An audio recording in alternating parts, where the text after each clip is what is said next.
Մարտի 25-ին վրացուղափար եկեղեցին նշում է ավտոկեֆալիայի վերականգնման օրը։ Վարչապետ ամսաթվի վերաբերյալ հայտարարություն է տարածում։ Իրակլի Կոբախիձեն գրում է.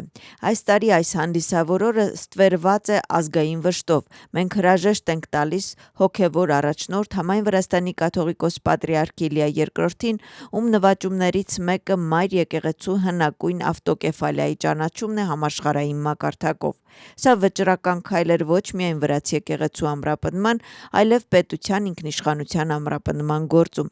Այսօր նորին սրբության մահվանին ներորդ օրն է, երբ ամբողջ երկիրը սգում է։ Այս անգնահետելի նվաճումը մեր հոգևոր եւ ազգային իշխանության ամուր հիմքը ամենաակնհայտորեն վկայում է Իլիա II-ի դարաշրջանի ժառանգության մասին։ Շնորհավորում ենք այս պատմական օրվա կապակցությամբ, գրում է Իրակլի Կոբախիձեն։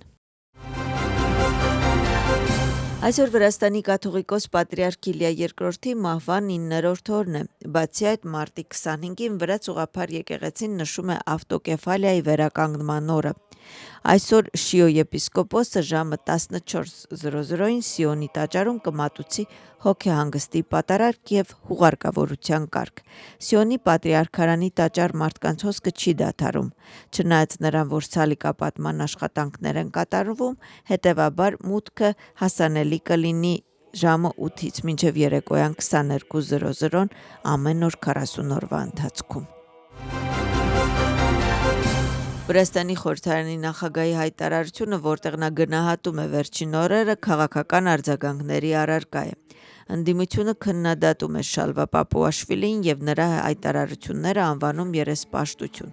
Իշխող թիմը պնդում է, որ նույնիսկ սգո օրերի մարդկանց որոշակի խումբ չի վարանել ամոթալի հայտարարություններ անել։ Տեղեկության համար Պապուաշվիլին լրագրողների հետ գնահատել է անցած օրերը։ Նրա խոսքով պատրիարքի մահից հետո նա տեսել է եւ հոգեպես բարձրացած վրացազգ եւ հոգեվորապես ընկած բողոքականների խումբ, որոնք չէին դադարում հայոյել եկեղեցուն նույնիսկ սգո օրերին։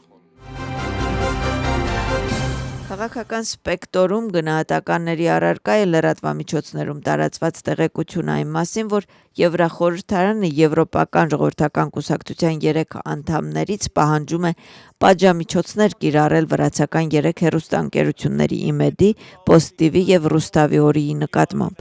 Ընդդիմադիր քաղաքական գործիչները կարծում են, որ այս ալիքները եվրոպական գաղափարը լուծարում են եւ հարձակում է Եվրամիության վրա, ուստի կողմ են պատժամիջոցներին։ Իհարկե իշխող կուսակցության դիրքորոշումը այլ է, նրանք քննադատում են նախաձեռնության հեղինակներին։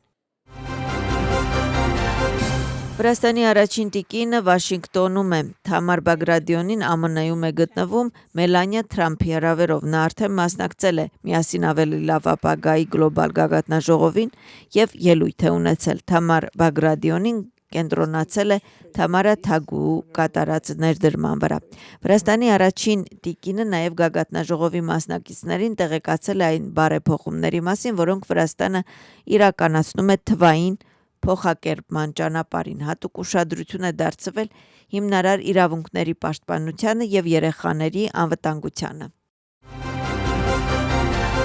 Իրանի բանակցողները Միացյալ Նահանգներին զգալի նվեր են տվել նավթի եւ գազի հետ կապված, որը կապված է Հորմուզի նեղուցի հետ։ Այս մասին Դոնալդ Թրամփն է հայտարարել։ Սա նրա եւս մեկ հայտարարությունն է, չնայած մանրամասներ չի նշել։ Նրա խոսքով այս փաստը հաստատում է, որ բանակցությունները ընթանում են ճիշտ մարդկանց հետ։ Թրամփը նաեւ նշել է, որ Պարսից ծոցի երկրները արդարացրել են սպասումները եւ դրական են գնահատել Սաուդյան Արաբիան, Արաբական Միացյալ Էմիրությունները, Կատարը եւ Քուվեյթը։